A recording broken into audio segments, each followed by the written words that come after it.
तो सर इस पर भारत का चुप बैठे रहना, क्या आप इसको उचित समझते हैं? क्योंकि कुछ लोग ये कहते हैं कि नैतिक रूप से आपको कुछ तो बोलना चाहिए इस पूरे मसले पर।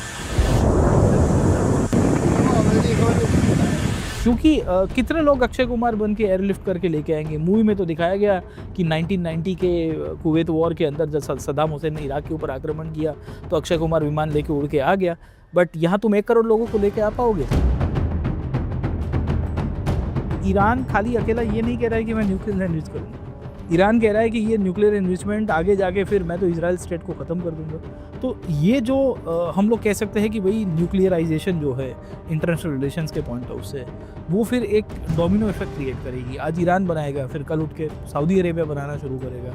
पूरा रीजन जो है, जो पूरी जियोपॉलिटिकल ऑर्डर है, वो चरमरा जाएगी। तो क्या हमारा जवाब होना चाहिए ट्रंप और उसके मोटिव्स के बारे में? कुछ जगह बात होगी यूरेनियम की, कुछ जगह कहेंगे ट्रंप को ऑयल चाहिए था, इजराइल का दबाव था। कि जब कोई भी राजा या कोई भी शासक अंदरूनी तौर के ऊपर कमज़ोर होता है तो वो अपना ध्यान भटकाने के लिए बाहरी कुछ ना कुछ हरकतें करने की कोशिश करेगा। अमेरिका मल्टीपोलर वर्ल्ड नहीं चाहता है, वो अपनी यूनिपोलर एक ध्रुवीय हेजेमनी बनाने की कोशिश कर रहा है और उसके लिए उसके पास अलग अलग हथकंडे हैं।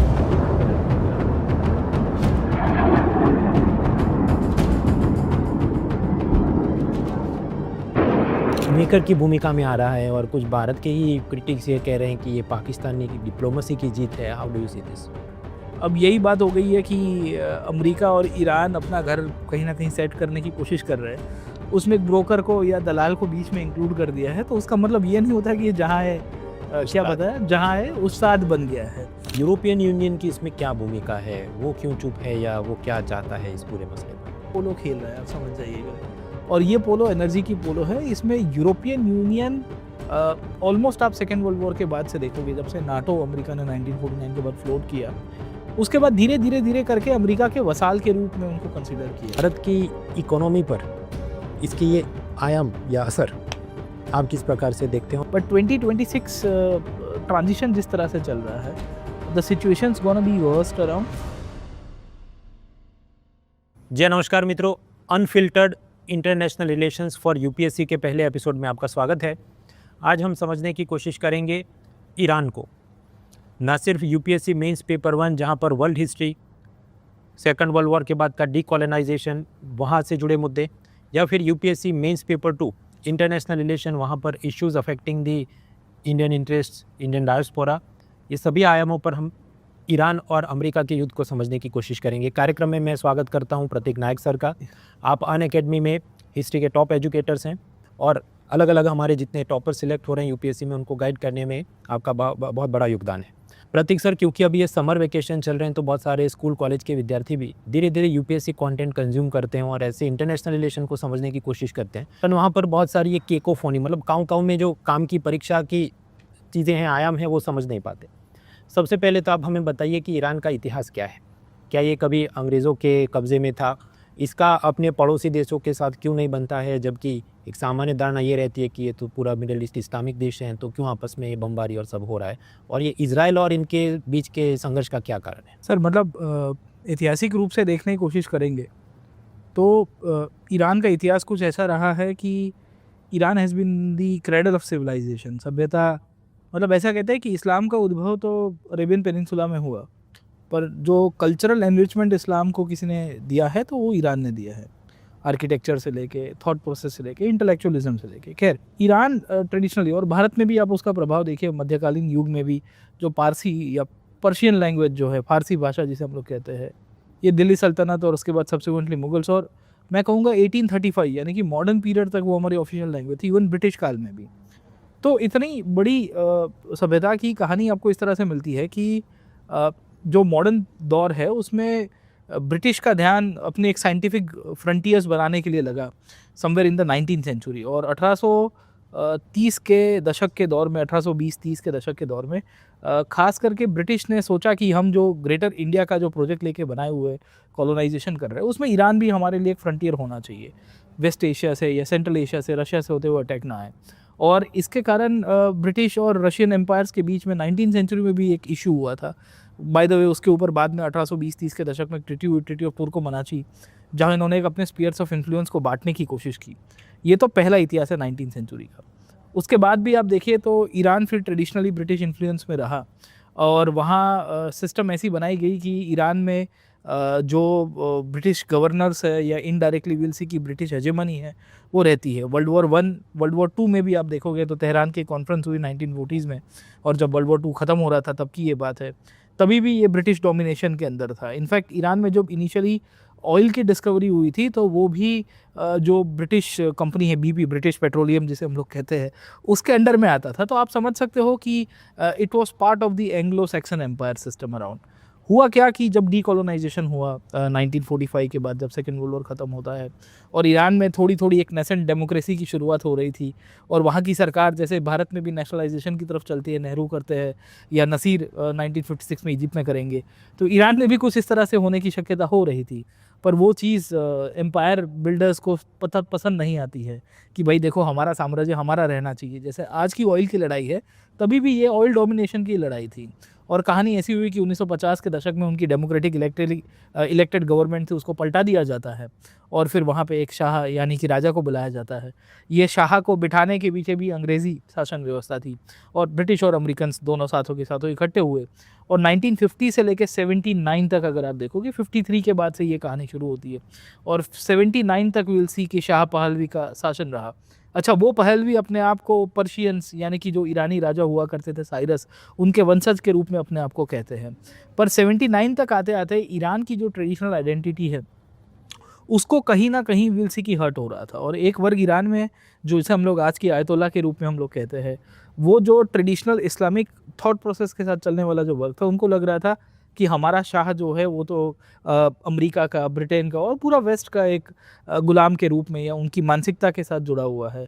और फिर 79 में क्रांति हुई, क्रांति का आधार बनाया गया इस्लामिक रिवॉल्यूशन, और वहाँ से ही विल सी की आयतोल्ला का दौर आना शुरू हुआ। तो पहले अगर आप देखोगे तो खौमनी करके आयतोल्ला थे, जो सब फर्स्ट पहले खौमनी थे 1979 से 89 के बीच में, और 89 से लेके अभी 2026 तक, अभी पिछले महीने खामनी हुआ करते थे। खामनी की अभी रिसेंटली मृत्यु हो गई। जी, तो सर ये जो अमेरिकन प्रेसिडेंट डोनाल्ड ट्रंप ने अटैक किया अचानक से, इसे आप कैसे देखते हैं? इससे पहले अफ़गानिस्तान और वियतनाम में जब गए तो प्रेसिडेंट्स का क्या ऑफिशियल कारण था, इस बार क्या ऑफिशियल कारण है, और उसके अलावा क्या अनऑफिशियल कारण भी आप देख सकते हैं इतिहास के पुनरावर्तन के रूप में? सर मतलब 2-3 चीज़ें देखो, अफ़गानिस्तान की जो पूरी स्टोरी रही है वो था कंटेनमेंट ऑफ कम्युनिज्म यानी कि साम्यवाद। इवन वियतनाम भी था, क्योंकि वियतनाम अफ़गानिस्तान से पहले हुआ। अगर आपको पता होगा, वियतनाम 54 तक फ्रेंच कॉलोनी थी। 1954 में फ्रेंच गए और फिर वहाँ पे कम्युनिस्ट शासन व्यवस्था की शुरुआत हो रही थी।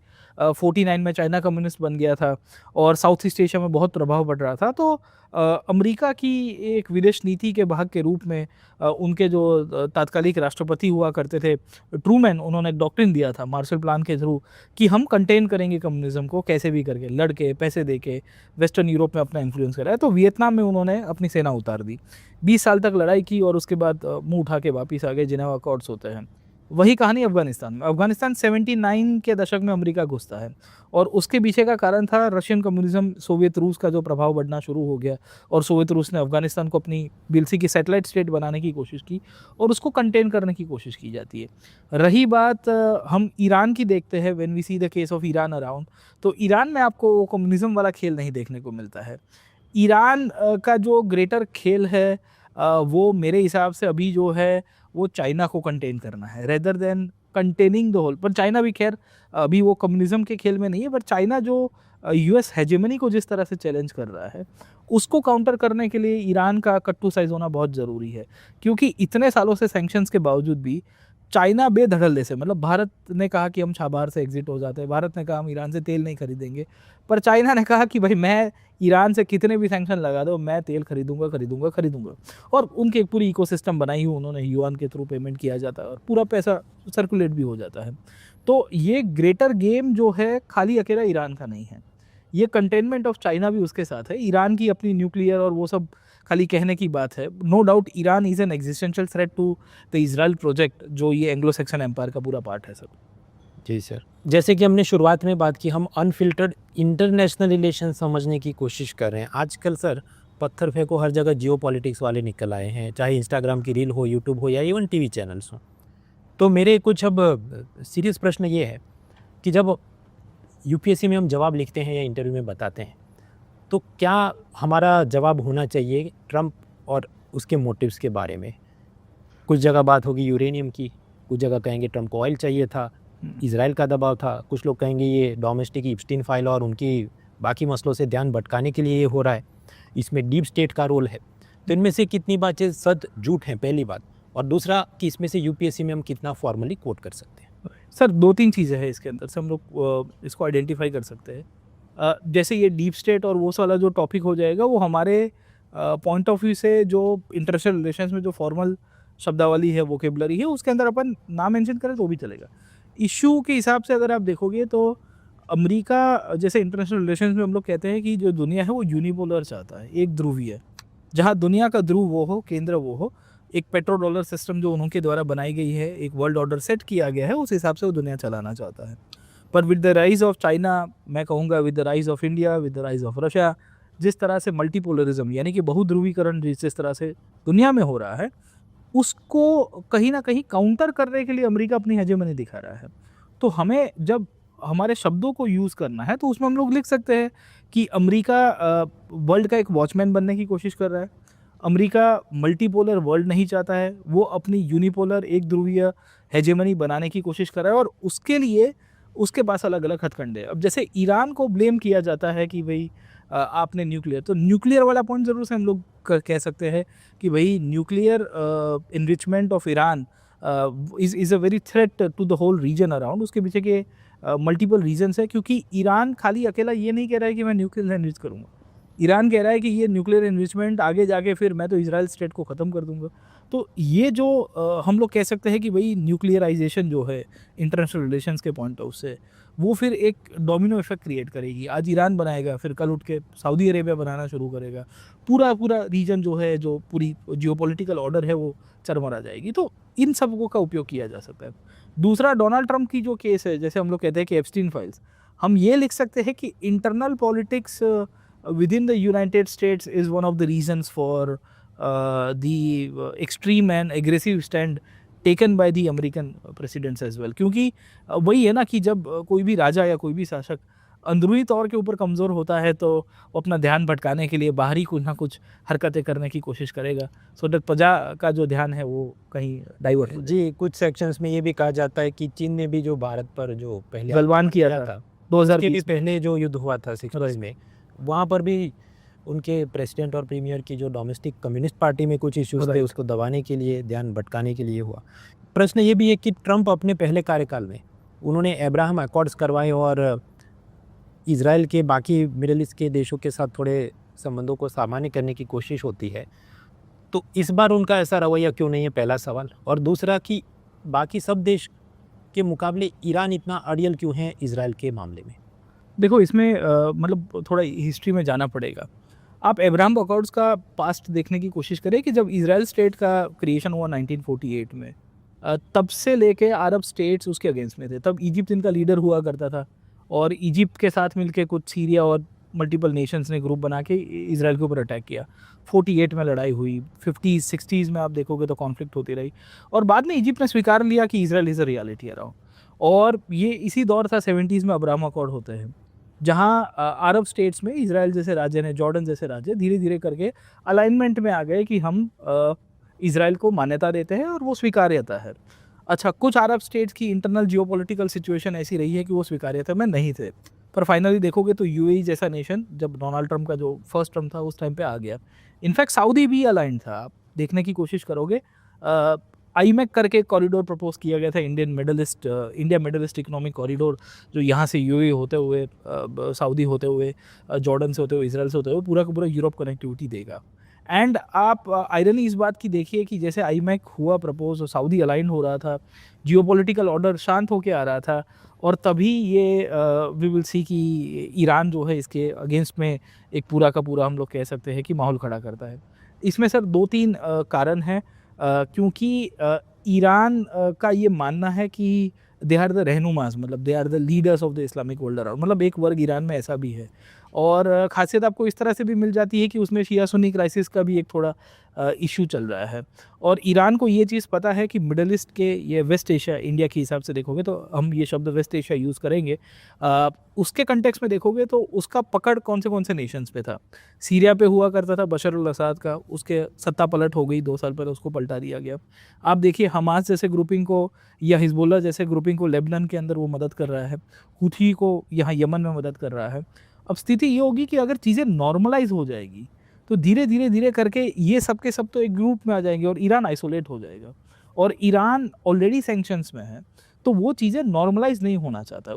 उसको ये चीज़ पता है कि भाई देखो हम तो डूबेंगे, तुम्हें भी साथ में ले चलेंगे।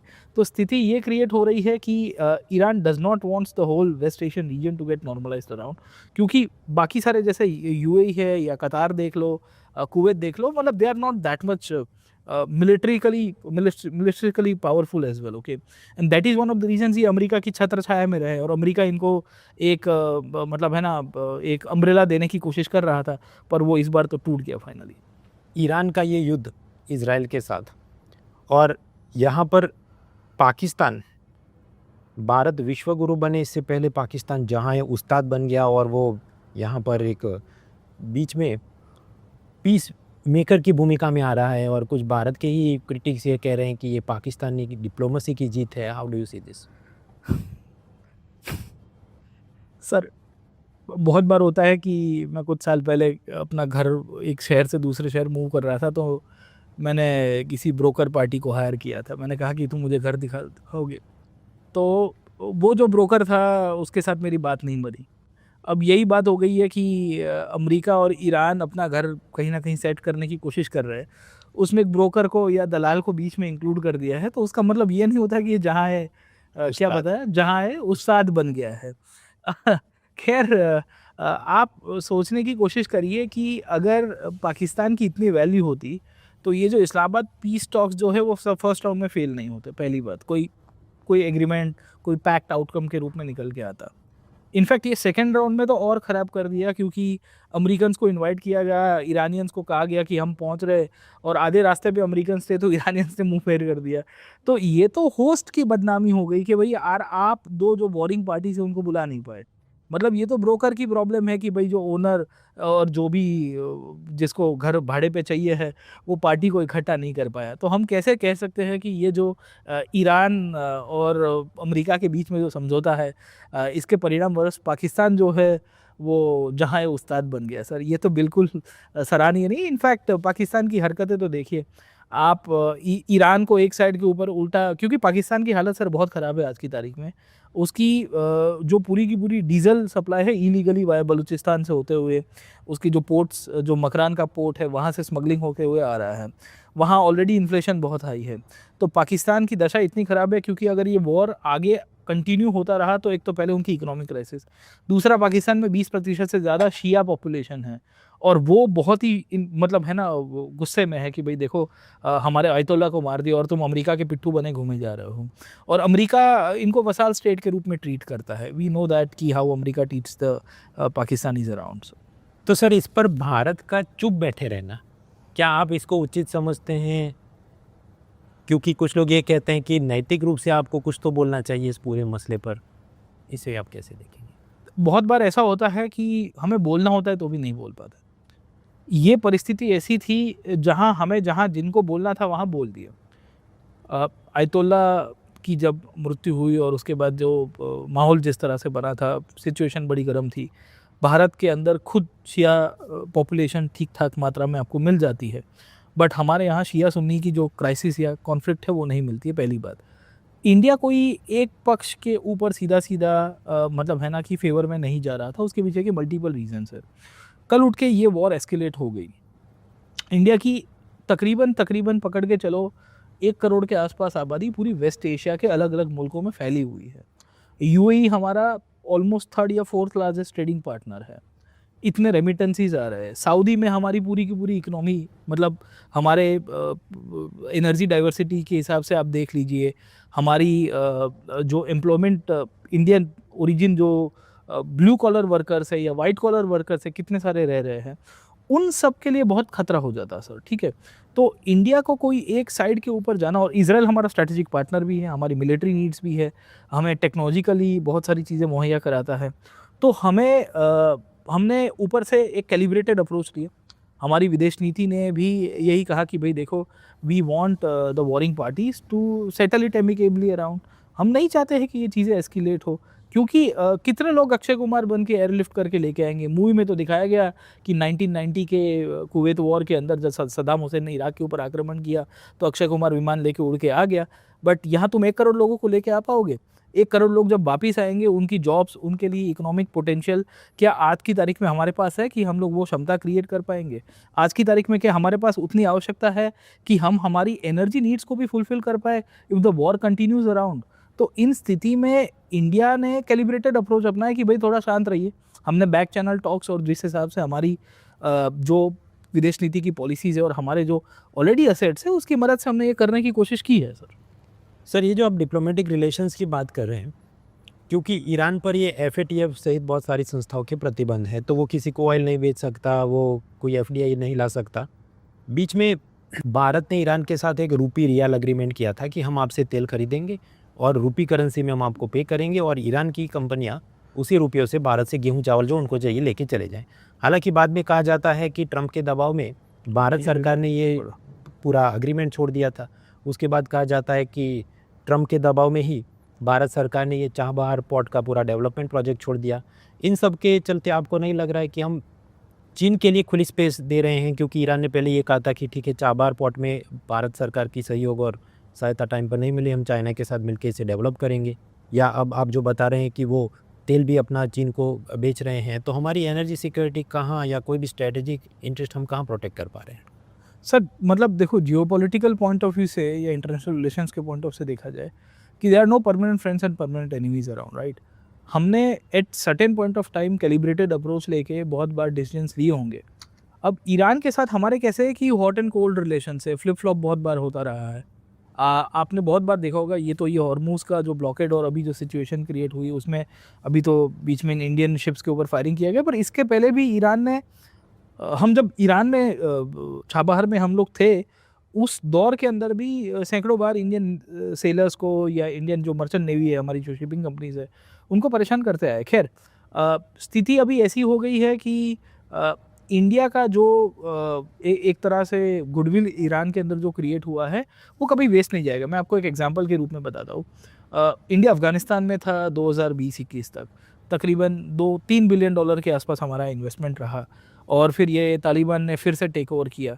बट डज दैट मीन्स कि the goodwill that was created by the Indians have been lost? No, the same will happen in Iran as well. अभी जो सिचुएशन है, इसके लिए हम लोग एक टेम्पररी रिट्रीट कर रहे हैं। उसका मतलब ये नहीं है कि कल उठ के हम लोग फिर से री एंटर नहीं करेंगे। हो सकता है कि अगले 2-3-4 सालों के अंदर स्थिति फिर से नॉर्मलाइज होगी। ईरान शायद ये जो सैंक्शंस है उस रिजीम से भी बाहर निकले, पीछे जिस प्रकार के डॉक्स चल रहे हैं उसके ऊपर तो वही निकल के आ रहा है, और हो सकता है कि फिर से भारत वही कैलिब्रेटेड अप्रोच लेके या उससे 2 गुनी जोर के साथ हम लोग चाबहार के थ्रू पूरा सेंट्रल एशिया कनेक्ट करें। इनफैक्ट हमने ऑलरेडी एक कॉरिडोर वहाँ पे भी प्रपोज किया था, INSTC, International North South Transit Corridor, जो इंडिया ईरान से होते हुए Caspian Sea, Azerbaijan and all the way up till Russia central, और वहाँ से हम लोग यूरोप की तरफ कनेक्टिविटी कर रहे थे सेंट पीटर्सबर्ग से। So there is a possibility sir, है ना। आज हम लोग ऐसा नहीं कहेंगे कि ये कंप्लीट फेलियर के रूप में था सर। फेलियर की बात कर रहे हैं तो इसमें आप अमेरिकन कॉन्स्टिट्यूशन का कितना फेलियर मानते हैं? क्योंकि वहाँ शायद ये लिखा है कि अमेरिकन कांग्रेस यानी संसद की अनुमति के बिना उनके राष्ट्रपति युद्ध नहीं कर सकते। ट्रंप ने ये कर दिया है, बोले ये युद्ध नहीं है तो मिलिट्री ऑपरेशन है। तो आप इसे कैसे देखते हैं? सर अमेरिका में मतलब है ना, एग्जीक्यूटिव के पास पावर जिस हिसाब से अनरिडल्ड पावर दिया गया है, और इसमें दिक्कत यही है कि बिकॉज एग्जीक्यूटिव डिसीजन से बहुत बार यहाँ पे निर्णय लिए जाते हैं, और ये पहले भी हो चुका था। इनफैक्ट आप देखिए कि ये अमेरिका के कॉन्स्टिट्यूशनलिज्म में, अमेरिका के अंदर ही सैकड़ों लोग इसके विरोध में थे। 2003 में भी जब इराक हुआ तभी भी यही चीज़ हो रही थी। इनफैक्ट ये दोनों बार अमेरिका के साथ साथ मुझे ये भी लग रहा है कि ये जो हमने वर्ल्ड ऑर्डर बनाया है, यूनाइटेड नेशन जैसी संस्थाओं का निर्माण किया गया है, वो भी एक फेल्ड ऑर्गेनाइजेशन है।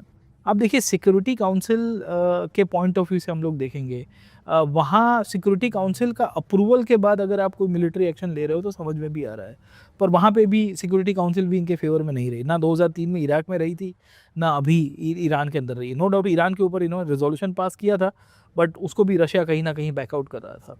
तो ये तो सर स्थिति है। तो वर्ल्ड ऑर्डर के अंदर अमेरिका चलाता है, तो मुझे तो लग रहा है कि ये जो यूनाइटेड नेशंस है इसकी जगह यूनाइटेड स्टेट्स कंट्रोल्ड नेशंस कह देना चाहिए इसको।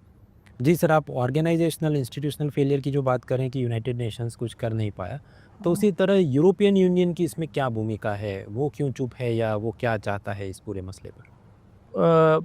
मतलब आपने गेम देखी होगी, जैसे हम लोग कहते हैं ना ये पोलो, तो पोलो की गेम में होता है कि एक जॉकी होता है, राइडर होता है और एक घोड़ा होता है।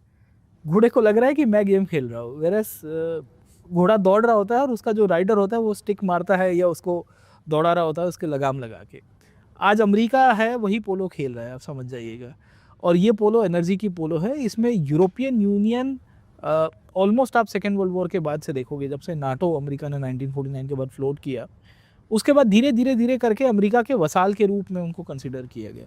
उनकी डिपेंडेंसी अमेरिका के ऊपर from the military, from the economy, from all this things वो बढ़ती ही गई।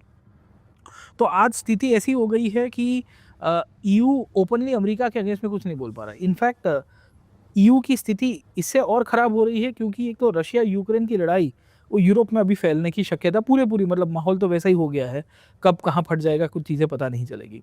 तो इन स्थिति में भी और यूक्रेन में अमेरिका धीरे धीरे एक तरह से विड्रॉ भी कर रहा है, ऐसा भी दिख रहा है। जितना सपोर्ट पहले करता था उस हिसाब से नहीं कर पा रहा है। तो इन स्थिति में जो ईयू है उसको अमेरिका के ऊपर से ट्रस्ट भी थोड़ा कम हुआ है कि यार ये हमको वसाल की तरह ट्रीट करता है, हमको स्लेव मेंटालिटी के अंदर बांध के रखा हुआ है। अभी रशिया और रशियन हेजेमनी जो बेसिकली एक जो यूरोप के अंदर चलता है कि रशिया हमको खा जाएगा, उसकी जगह तो अमेरिका से ही उनको लताड़ पड़ रही है। और शायद इसी का ही कारण है कि ईयू अब थोड़ा सेल्फिश होकर सोच रहा है और इसके कारण इन्होंने ओपनली सीधे सीधे इस लड़ाई को सपोर्ट नहीं किया। इनफैक्ट डोनाल्ड ट्रंप ने जब कहा कि मैं अपने नाटो अलाइज के मिलिट्री बेसिस को यूज़ करूंगा, तो सैकड़ों नाटो अलाइज ने मना कर दिया कि हम हमारे मिलिट्री बेसिस को, हमारे एयरपोर्ट्स को, हमारे एयरफोर्स के मिलिट्री बेस को तुम्हारे अमेरिका के प्लेन्स को लैंड करने के लिए परमिशन नहीं देंगे। अमेरिका उसके कारण भी बड़ा बौखलाया हुआ है सर। अगर हम इसे इतिहास का पुनरावर्तन के रूप में देखने की कोशिश करें तो क्या आप ऐसा देख सकते हैं कि आपको क्या ऐसा लगता है कि जर्मनी भी एक समय में अपने पड़ोसी देशों पर कब्जा कर लेना जब नाजी हुकूमत थी और बाकी यूरोपियन पावर चुप रहे और वही अल्टीमेटली कल्मिनेट होता है सेकंड वर्ल्ड वॉर तक? क्या मॉडर्न सिचुएशन को उसके साथ आप कंपेयर कॉन्ट्रास्ट कर सकते हैं?